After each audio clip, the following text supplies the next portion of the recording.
Era la gara più attesa della prima giornata della fase unica del CDS assoluto. Michael Tumi, l'atleta dell'aeronautica militare frazionista della 4% che correrà alle Olimpiadi di Londra, al debutto stagionale al Campo Perraro di Vicenza in pista per vestire di nuovo la maglia arancione della sua società. L'Atletica Vicentina è sicuramente una delle migliori società in Italia per quanto riguarda la crescita dei giovani. Puntano sui piccoli, li crescono e io vengo da lì, è troppo facile prendere gli atleti già fatti.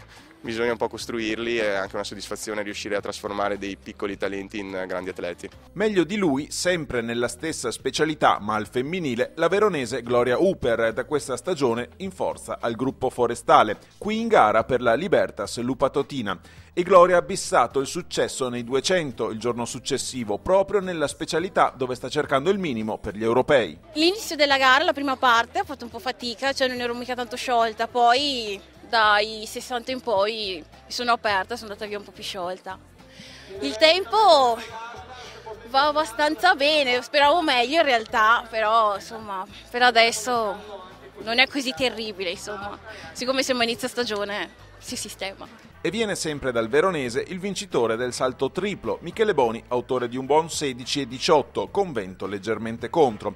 Grazie anche ai suoi punti la Fondazione Bentegodi si colloca al quarto posto della classifica del CDS maschile. Ho fatto 16,18, sono contentino diciamo perché comunque sia ho buttato i primi 3 salti perché dovevo un attimo rompere diciamo la crosta perché prima gara e tutto quante situazioni un po' particolari.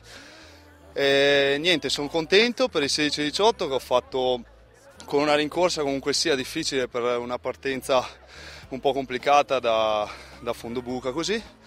E niente, peccato per un nullo che comunque sia era un po' più lungo, era un po' più bello, però dai, ci saranno altre gare, ci saranno altre occasioni, dai.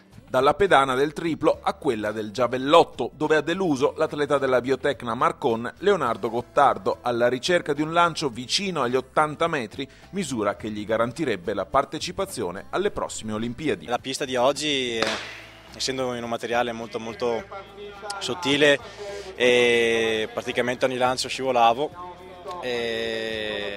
quindi al primo lancio si scivola, al secondo anche, poi inizia a perdere sicurezza. Nel giavellotto se non hai sicurezza non riesci mica a lanciare, quindi bisogna rifarsi assolutamente per la prossima gara. Pedana resa ancora più scivolosa dalla pioggia caduta nella giornata di domenica per le giavellottiste di Assindustria Padova Maddalena Purgato ed Elena Sorrentino sul gradino più alto del podio. Tanti successi per la società giallo-blu che si piazza seconda in classifica generale, tra gli altri la vittoria per Elena Vallortigara nell'alto e per Santiusti sia nei 400 che negli 800. È andata bene, non ho problemi in fare 400 visto che faccio il doppio giro della pista. L'ho preso come un allenamento in più, tranquilla. Prossima gara farò Angelo il 27 e poi da lì andrò a fare Golden Gala a Roma. Quasi certe della conferma in oro le ragazze di Assindustria Padova, mentre i colleghi maschi, dopo la brutta prestazione della scorsa stagione, sono chiamati all'impresa. Per ora guidano la classifica grazie soprattutto ai successi dei lanciatori. Caldon nel giavellotto che supera il più quotato Gottardo, Compagno nel disco alla sua miglior misura stagionale e Sanguin nel martello. Buona anche la prestazione di Scotti Ferro nei 110 ostacoli. Ho fatto 14,78 e sì, sono soddisfatto perché venivo da 2-3 mesi di infortunio, una contrattura alla bicipite femorale. E sì, ho fatto bene, sono partito un po' male la prima parte di gara, infatti ero secondo mi sembra, e poi sono riuscito a recuperare sul finale. E tutto sommato sono soddisfatto e diciamo che però posso fare molto meglio di così. Sempre nel maschile, secondo posto per la Biotecna Marcon. 2 atleti sul podio del salto triplo e successo nella doppia distanza dei 200 e 400 piani per l'atleta del Benin Fousseni. Per lui le Olimpiadi di Londra ed i campionati africani che l'anno prossimo si terranno proprio nel suo paese.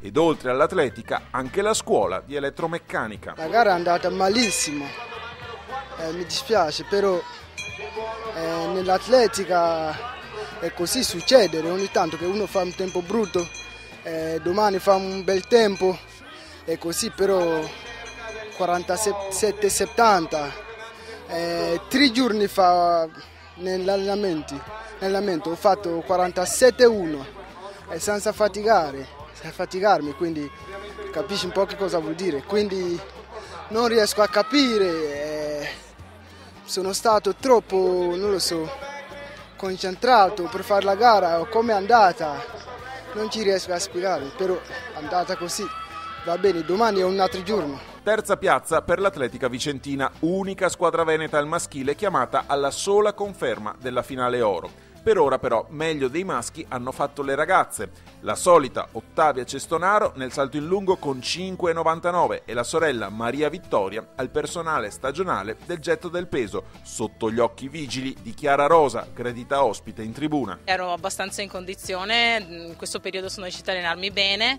e sono stata contenta, ho fatto 6 buoni lanci, a parte un nullo al quarto, però sono soddisfatta della mia prestazione. Siamo sempre molto unite, quindi quest'anno speriamo di riuscire a raggiungere gli uomini in oro, anche perché sarebbe una grande soddisfazione per tutti, per noi atleti ma anche per i nostri allenatori che ci supportano tanto e sono fondamentali per farci crescere giorno dopo giorno. Hanno chiuso la giornata di sabato le gare dei 1500 con il successo tra i maschi del keniano della Silca Ultralight e Show e i 3000 siepi che hanno visto nel femminile il bel progresso per la junior Elisabetta Colbertaldo, scesa a 11.09.91, miglior prestazione regionale all time di categoria, e per la sua società, la Silca Conegliano, il secondo posto in classifica. Good for me because although the weather was a bit not very well good, but very much happy for my race. Sono migliorata di 18 secondi, quindi per me è andata benissimo.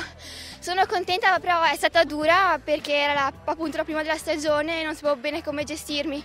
L'ultimo chilometro infatti un po' sofferto, però nonostante tutto è andata bene, sono riuscita a chiudere bene, quindi sono contentissima.